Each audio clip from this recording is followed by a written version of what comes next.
Now, let's have another type of test. Ang tawag naman dito ay sentence structure. So, piliin ninyo ang choice, ang item na may tamang subject-verb agreement. The correct answer is A. A. May panggigigil pa si Sir dyan, no? Tingnan natin, bakit tama si A? Ma'am, hindi. Mali talaga yan. Teka lang, kalma lang tayo. Huwag niyong kawayin, ha? Hindi, balikan natin yung iba't ibang rules. Dita ko lang muna, ha? Okay, sa number 1, bakit siya naging tama? Quality ang ating subject, hindi products. Okay? So, wag niyong pansinin itong prepositional phrase. Hindi naapektuhan ng prepositional phrase ang subject-verb agreement rule. Okay? So, kahit gaano pa kadami yung prepositional phrase mo dyan, gaano man yan kahaba sa gitna, kailangan mag-agree pa rin si subject at verb. Quality is singular, kaya was is our answer. Okay? Tama siya. Letter B. Bakit mali ang B? Ano ang subject sa B? Data. Data is plural. Dapat R. Okay? Dapat R ito.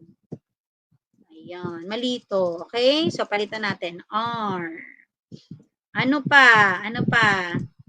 Next natin. Neither the mayor nor the governors were present. O, napag-aralan na natin kanina to. Anong mali dito? Sino? Anong noun ang i-agree sa verb? Mayor or governors? Sige nga po, pakitype. Aling noun ang i-agree natin sa verb? Mayor or governors? Sige po.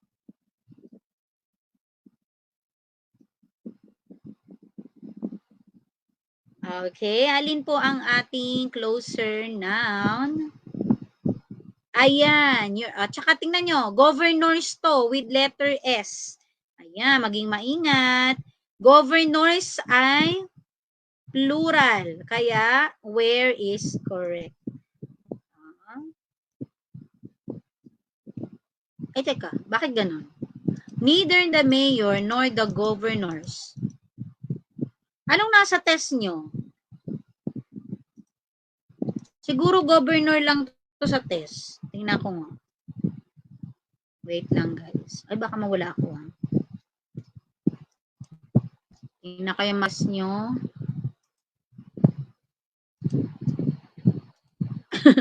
Oo nga, bonus. Bonus. Teka lang.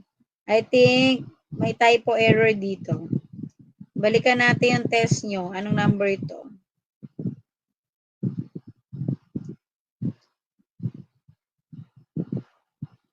Oo nga. Dapat tama din si letter C. Okay, dalawa ang sagot. Okay. Tama din si letter C. Bonus natin to. Ako may typo error dito. So, lahat ng C din, tama din kayo. Very good. Natuwa si Natuwa si Sir. Oo, may S talaga. With S. Okay, bonus. Hindi bonus. Dalawa answer natin. A or C. How about letter D? A bouquet of flowers were sent. So, dito ang ating subject ay bouquet. Kaya, dapat was to. Mali si where. Dapat ito ay was. Dalawa tama. Okay, each of the items, typo error ito ngayon guys, sorry. Each of the items on the shelf have price tag. Ito naman, each. Each ay indefinite, singular indefinite pronoun. Kahit gaano kadami yung nasa gitna, guys. Tingnan nyo. Kahit gaano kahaba itong nasa gitna, hindi niya maapektuhan yung subject-verb agreement rule. Has pa rin po dapat. Okay? Has. So, ayan. Pwede screenshot to. 1, 2, 3. Asan na yun? Nawala. Ayan. Nagkagulo na. At least, tama kayo. Question nyo bigla yung sarili nyo, no? Ano yung commercial? At least ang dami nating rules na na-touch. Okay, sinong nakatama dito? Oh, sino nakatama dito? Gets na po ba yung iba't ibang rules? Be careful ha. Lalo yung letter E, tingnan nyo yung E guys.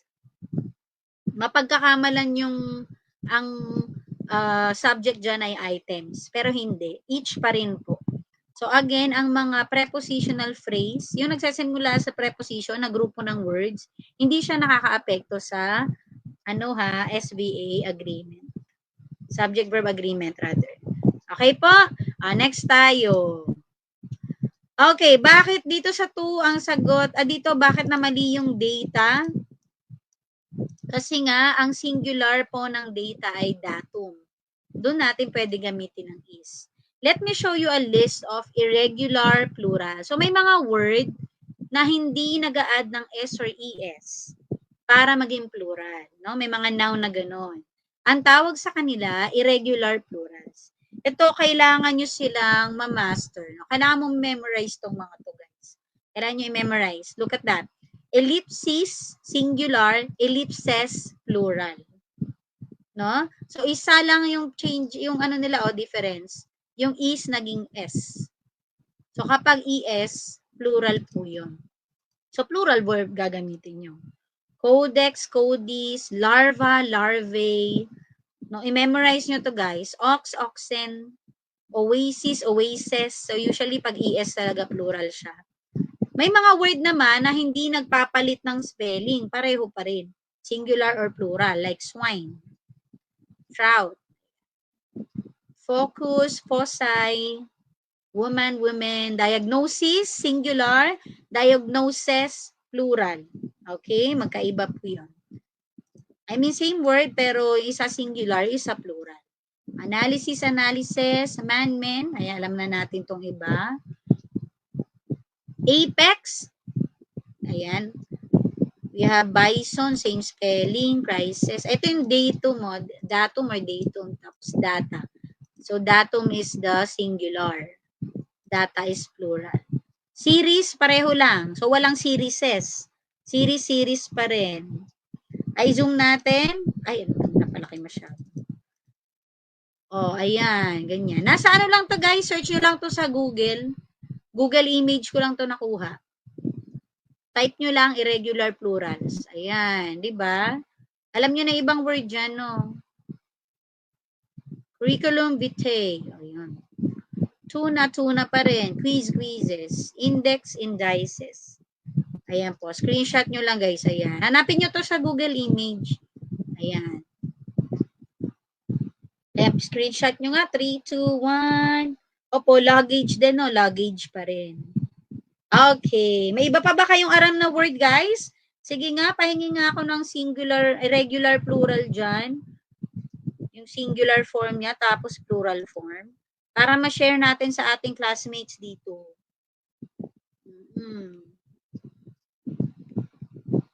Ayan. Sige, type iwan nyo lang dyan. Comment nyo lang yung mga nyo, nabasa ninyo, napag-aralan. Okay. So, ayan po. Kaya naging mali yung data. Doon kasi sa mock test natin, ang pinili ay letter B. Pinili nila B. So, data pala ay plural. Goose, geese. Ayan, ang ganda. Memorandum, memoranda. Diba? Ang usually ginagamit lang natin, memorandum. Yung pala may plural siya.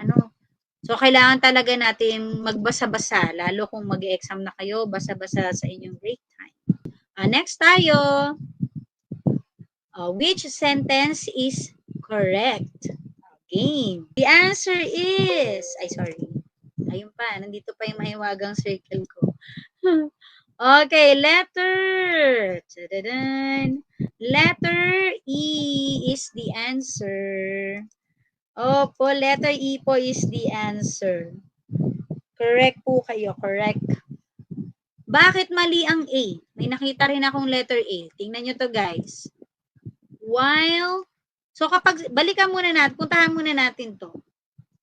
Ano muna ang dangling modifier? Kasi itong test na to ay halimbawa ng dangling modifier. Okay? Ano ba ibig sabihin ng dangling? Di ba pag dangling earrings nakasabit? So, ito yung mga nakasabit sa ating sentence. May comma. At kagaya nito, yan ay dangling. No? Dangling modifier yan. Ang problema sa dangling modifier, okay, it's a modifier. Pag sinabi modifier, pwede siyang word, phrase, or clause that fails to modify anything in the sentence. Wala siyang minomodify. Katulad nito guys, tingnan nyo. After writing, comma, the dogs went for a walk. Anong sense ni after writing? Sino ang gumawa ng action? Imposible namang yung dog. Tama po, dogs can't write. So, mali yung minomodify niya. Kasi kapag may modifier ka, dapat nakadikit agad yun. No? Or may tinutukoy siya na noun or pronoun. May noun nga tayo dito, dogs, pero hindi niya kaya yung action na writing. Okay? Kaya mali yung pwesto nung after writing or may nawawalang word sa sentence. Ito ang tamang form. Paano i-correct ito? Ito, yung may check. Tingnan nyo guys. After writing, she went for a walk with the dog. So may tingnan nyo, mas may sense yung pangalawang sentence. Kasi sino daw yung nagsulat? Sino yung tapos na magsulat? It's she. So remember, kailangan merong noun or pronoun na tinutukoy na gumagawa nung ating action. Ano? Teka, hindi ko mapasunod tong aking ano dito. Hayaan nyo na siya. Okay, so yun ang dangling modifier. Isa siya sa mga nagpapamali ng ating sentence. Wala siyang noun na minomodify. Balikan natin. Tingnan natin kung may minomodify itong mga word na to or mga modifier. While typing the report, the phone rang loudly. Tama ba yon? Kaya ba mag-type ng report ng phone? Hindi po. Kaya mali na si A. Etong sunod. After finishing the meal, the bill was paid. Wala din. Wala din tayong minomodify na tao. Ang bill ay walang buhay. Non-living thing. Hindi niyan kaya yung ganitong actions. Kumain. Di ba? To improve her performance, ito ang dahil may sagot nito, pero mali to guys. Mukha lang siyang tama, pero mali siya. Nanlilito lang siya. To improve her performance, regular practice is needed. Mukhang tama, no? Pero mapapansin nyo, wala tayong minomodify. Walang gumagawa ng action. So, pwede to i-improve. To improve her performance, she needed a regular practice. Ganon. Diba? So, kailangan may she, may he, may name ng tao. Diba po? And the last one, while reviewing the documents, errors were discovered. Sino ang nag-review? Yun ang question mark. Sino nag-review? So, kulang tayo lagi dito ng gumagawa ng action. Unlike sa letter E, look at this guys. While reviewing the documents, she noticed several errors. So, ito lang ang nag-iisang sentence na may noun or pronoun. Ano? Ito pronoun natin to. So, siya yung gumawa ng action. While reviewing the documents, she noticed several errors. Okay. O, ganun ulit tayo. This time, parallelism naman ang focus natin. Okay. Can you choose the sentence with correct parallelism? Okay. The answer is letter. Ayan ang circle ko. Letter D. Bakit letter D? Okay, bakit letter D? Ayan, nakikita nyo. Okay, ang ating words ay engaging, informative, inspiring. Ma'am, hindi naman sila lahat nag-end sa ing. Opo, hindi po laging ing or to plus verb ang titingnan nyo pagdating sa parallelism. Pwede ding dapat pare-pareho sila ng part of speech. So dito sa letter D, lahat sila ay adjective. Okay?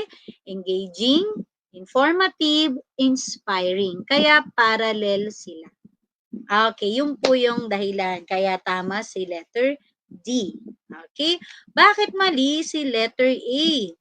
Creating reports, analyzing trends. Ano kaya ang pwedeng ipalit dito? He approves budget. Bakit naging mali ito? Anong tama dito? Ang tama dyan ay approving, di ba? Approving budgets. Ayun po. Dapat lahat sila with ing plus noun, di ba? Verb with ing plus noun. Next, she enjoys reading novels. Ito, mali na agad. To write poetry and painting landscapes. So, sinong mali dito? Yung pangalawa. To write poetry. It should be writing poetry. Okay. Opo. How about letter C? Try nyo nga to, guys. We need to budget our time, organize our priorities. Ayan, no? To budget our time. Iba-iba sila. So, iba-iba pwedeng sagot. Organize our priorities and sticking to the plan. So, dapat mag-stick ka lang sa isang form. Ano ba? To ba gusto mo? To plus verb o verb ing? O kaya present tense lang, gaya ng organize. So, iba-iba yung tatlo sa C, kaya mali na agad. Ano po? Letter E. Ayan, jogging, to swim, tsaka biking. So, mali na agad si to swim. Dapat, swimming. Ano po? Opo. Pwede stick to our plan. Pero itong one kasi, no? Pero siguro pwede natin tanggalin itong 2 para isa na lang yung mali, si sticking to the plan. Ayan. Okay, kasi pwede rin to organize, to stick. Isama na lang natin si to sa need. Okay, so ayun po. So pakitype nga po P for parallelism kung agree sa ating explanation dito sa letter D. Ayan, P for parallelism. Okay, ito na, favorite subject natin. Again. Okay, let's see. So, the correct answer is, game na. Ang correct answer natin dito ay letter, you're right, letter A. Okay, letter A po ang tamang sagot. Okay, she bought a small, round, Japanese wooden table. Tingnan natin. Isa-isa nga natin. Ano pong type of adjective ang small? Size siya. Kayo naman, round. Ano yung round? Opo, ano kaya yung round? Siyempre, shape. Japanese. Kayo po dito. Anong type of adjective ang Japanese? Okay, shape. Okay, yes. Tama yan. Shape kanina, round. Ang Japanese ay, wala tayong opinion dito muna, sir. Okay, ayun, origin. Tapos yung wooden, ang wooden ay material. Okay, o sascom. So, tama, S-A-S. Pero alam niyo ba, sa ibang references, osacom siya. Double S. Osacom. So, depende, no? So, kung ano ang reference na gagamitin. 1, 2, 3, picture. Ayan. Kasi yun nga, yung tip ko sa inyo, di ba? Pag may mga ganito tayong session, screenshot nyo yung mga ganyan, save nyo sa isang folder sa inyong cellphone, tapos balik-balikan nyo siya tuwing break time. Basahin nyo ng basahin. Kahit browse lang, para talagang ma-memorize nyo siya. Okay. Ito tayo, paragraph organization. Okay, konti na lang. Dalawa na lang. Last 2 na tayo. Okay, last 2. Tingnan natin. So, ano kaya main idea natin? Anong pinag-uusapan natin dito? Yes, ang main idea natin, ang pinaka-topic natin is the bees. So, automatic, ayan, letter B agad dapat yung simula. Ayan. So, eliminate na natin. Tanggalin na agad natin ang mga mali. So, ano bang mga mali dito? Si letter C, tanggalin natin. Letter C, sino pa? Tsaka si letter D. And letter E, dalawa na lang choices natin. So, eliminate lagi muna. So, sino sa dalawa? Okay, let's see. Bees are considered one of the most important pollinators. So, that's our number 1. What's number 2? So, dito, it should be followed by the function. No? Anong function ng bee? Okay. Bees are considered one of the... So, D or C. Tingnan muna natin yung D or C kasi dalawa na lang choices natin. Letter D, their role in transfer. Pwede to kasi we're referring to the bees, no? Their role. How about C, the alarming decline? So, kung alarming decline agad, so medyo nawala yung transition niya from the main topic, the bees. So, the best answer here talaga is letter D. Kasi we are highlighting, no? Maganda pa yung transition niya from the topic, the bees. So, their role in transferring pollen from flower to flower helps plants produce fruits and seeds. So, this is our number, nabura ko. Number 2. This is our number 2. Okay? So, ano na agad ang sagot? Ayan na. So, ganun pwede nyo gawin ha. Eliminate nyo agad yung iba kasi nahanap nyo na yung main topic. Tapos, tingnan mo na agad yung dalawang choices. So, dito nakita na agad natin yung magiging sagot sa C or D pa lang. O, puntahan na natin siya, ang ating tamang sagot. Himay-himayin nga natin. We have letter A. So, the role in transferring pollen from flower to flower help plants produce fruits and seeds. Without pollinators, ayan. So, still, maganda yung flow niya kasi we are talking about transferring of pollen. Kaya maganda yung transition niya na without these pollinators. Okay, so smooth pa rin transition niya. So again, from the role of bees, tapos yung function niya, okay, ang sumunod naman natin is letter C, the alarming decline in bees. So ito naman ang consequences of losing them. The alarming decline of bee population has raised concerns globally. So this is 3. This is our number 4. And the last one is, this has led to decreased research into protecting and sustaining bee habits. So, yung letter E natin ay ang response. So, threat yung letter C and response is the letter E. Anong ginawa nila? No, they increase research for protecting the bee. So, letter A talaga is the best answer. So, in answering this kind of test, kailangan meron kayong flow talaga. May tamang transition. Kagaya ng mga keywords natin, yung topic ay bees, and then hindi tayo lumayo about their role. Nabanggit ang transferring pollen. After nyan, without these pollinators, para smooth ang flow na ating paragraph. Yung almost sa last part naman, anong nangyari sa bees, anong consequences, and then anong resolution para sa kanila. Okay? So,